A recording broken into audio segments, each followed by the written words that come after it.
I think I made two of the best Anthony Edwards builds in NBA 2K26, and I want you guys to be the judge of it in the comments down below. Now, what I did was I made a 6'8" Anthony Edwards build and a 6'4" because that's his actual height, and I made it so that you can actually be able to do multiple different things with these builds and be able to use them in multiple different game modes. So you be the judge. Let me know in the comments down below if you guys like this build, and let's get into the video. As you guys can see, this Anthony Edwards build was absolutely frying in the random rec, and we're on our way to 10,000 subscribers. So if you guys enjoy this NBA content in the random rec, if you can do me a favor, just hit that subscribe button, hit those notifications so you never miss a video, and comment down below whether or not you guys would make this build or what you would do to change. But with that, I want to show you guys the build, man. So let's get into it right now. All right, so we got two Anthony Edwards builds. I'm gonna give y'all. One's gonna be his actual height at 6'4", and then I made my own personal one at 6'8". You guys can let me know which one you guys like more. But for the position for this one, because I cannot be 6'8" at the point guard, we put him at a shooting guard. We're gonna go 6'8", 185 with a 6'10" wingspan. Now the first thing we're going to put up is the driving dunk. We're going to go 88 driving dunk. So we put that at 88, and that's going to give us silver posterizer once we put our vertical up, and we get gold aerial wizard. Now for the 3-point shot, we're going to go with an 80, and we're going to use some cap breakers to get that up to an 85 for a jump shot that I like. And then for the mid-range, we're going to go 90, and we're going to use our shooting specialization and get that to a 93 with some extra cap breakers to give us legend, shifty shooter, and legend set shot specialist. For the ball handle, we're going to go 85 because that's the threshold for the best dribble animations for these heights. And then we're going to go 75 speed with ball to give us that silver lightning launch. And then for the passing, we're going to go 71. So let's put this up to 71. It's going to give us silver dimer. We're going to get bronze break starter, bronze versatile visionary. And if you guys want a max +1, max +2 those, you definitely can. But this primarily is going to be for the defense. We're going to go 92 on the perimeter defense. That's going to give us some of the best badges in the game in Challenger. And then once we put up our agility, we'll have gold on ball minutes as well. And then for the steal, we're going to go 85. I think 85 is a really good threshold this year. For steal animations, you still get those bump steals, you still get gold interceptor. And then if you want a max +1, max +2, the interceptor, which I don't recommend because I think gold is perfectly fine, we'll leave that at 85, and then we'll go work on our block. For the block, we're going to go 78, and we're going to have silver paint patroller, silver high flying denier. Just got to put our vertical up. We'll actually go ahead and do that right now. We need that 80 vertical anyway for that posterizer, and then also for those contact dunks. So we'll put that up to an 80. And then interior defense, we're going to leave the same at 60. Now, what makes this build super unique is going to be the rebounding. So for this build, we're going to have a 62 rebound. And then for the offensive rebound, we're going to have a 72. Now, once this build is finished with cap breakers, etc., we're going to have a 80, almost an 80 rebound, defensive rebound for this build, which will give us silver rebound chaser, which is going to be crazy on a quote unquote point guard build. But you guys let me know what you guys think about that. I like having rebound on my guards. It's just really fun to use.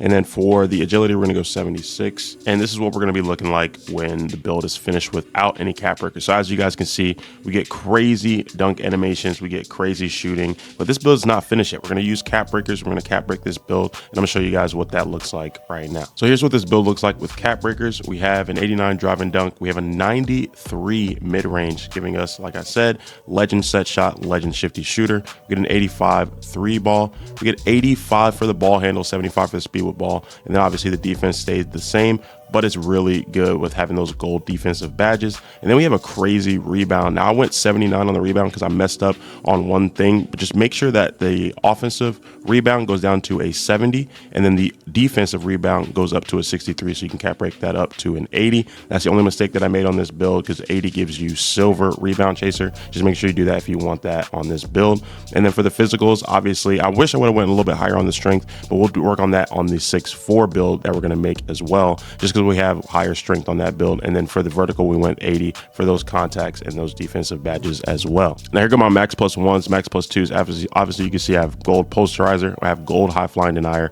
we have gold rebound chaser on a guard build, we have Hall of Fame lightning launch on a max +2 on a tier 2 badge, which is super dope. All these 6'8 builds get lightning launch on tier 2. So if you didn't know that, that is the reason why we went 6'8 on this build. And then for on-ball menace, we have that on gold. We have off-ball pest on legend. And then we have these 2 shooting badges in set shot specialist and shifty shooter on legend. So this build absolutely cooks. Now for the 6'4 version of this build, we went 6'4", 200 pounds with a 6'9 wingspan. You get a 72 strength on this build, which is what we wanted to go for with having an Anthony Edwards build. You get an 87 driving dunk. You get an 85 3 ball, which gives you set shot on gold. And then you have shifty shooter, which you can max +1, max +2 that as well. Just like the last build, but at least you get those contact dunks and you're still at 6'4. Now for the ball handle, the reason why I did not want to go on a 6'4 build for this Anthony Edwards build is because anything under a 90 ball handle for small builds, it's just not worth it. But if you guys want to make a actual Anthony Edwards build, then his height is 6'4 and he does have mad strength. So we went 6'4", 200 pounds to give him that 72 strength, to give him a movable enforcer on defense. But for the ball handle and playmaking, we got a 71 pass accuracy. We have an 85 ball handle, 86 speed with ball, giving you gold lightning launch, which is really good. And then for the defense, for perimeter defense, we went with an 85, giving us silver on ball menace, silver challenger, silver pick dodger. And then we have gold off ball pest. And then we still have that 85 steel to give us gold interceptor. And then we have silver glove on this build as well. Now, with this 6'4 Anthony Edwards build, you still get high flying denier. You just get it on bronze with having a 68 block, which is still really good. You still get really good animations, especially if you're going up against a 6'2 guard, a 6'3 guard, 6'4 guard. Like, you'll still get really good block animations, but you're not going to be blocking people that are like 6'6, 6'7, 6'8 or anything higher than that because you're just too short. But if you guys are playing little guards and they're drive to the paint and stuff like that, you'll be able to get good block animations with the 68. And then for the rebound, to give us at least bronze rebound chaser, we went 60 rebound on both offensive and defensive. Just because, like I said, you have to have rebound on your guards this year. Like, not every time your center is going to box out and get the board. And if they do box out, you'll be there to kind of clean up the offensive rebounds or even the defensive rebounds at that. But just having rebound on your guards is something that is very crucial in this game this year. So having a 60 is really good. You'll get bronze rebound chaser and you'll be chilling, bronze box out beast. And then for the speed, we went kind of crazy. I know he's not the fastest in the world, but like I said, these builds are kind of at a disadvantage this year. So we want to give him as much of an advantage as possible. So we went 90 speed, 89 agility. And then for the strength, like I said, we get a 72. That gives us bronze immovable enforcer, which you can max +1, max +2. And then you get strong handle on silver as well. And then for the vertical, we went with an 80 just because you get that posterizer, you get pogo stick, high flying denier. With that 80 vertical, and then you'll have your contact dunks as well. I really want you guys' opinion because I had a lot of fun making both versions of this build, and I think the 6'8 for me was just a little bit better because tall builds on 2K26 are just that much better this year. I don't know what it is, but like small guards, unless you're going like 99 3 ball or 92, 95 plus ball handle, like I feel like they're just useless in my opinion. But I mean, a lot of people still like to use them, so that's why I made 2 versions of this build. But I think the 6'8 version, it was best for me. But you guys let me know in the comments down. Hopefully you guys enjoyed this video, man. If you guys want more NBA content like this, make sure you comment down below the next build you want to see. And as always, man, make sure you guys hit that like button, hit that subscribe button, and turn on notifications so you never miss an upload. And once again, I appreciate you guys for watching the videos. I'll see you guys in the next one. Peace.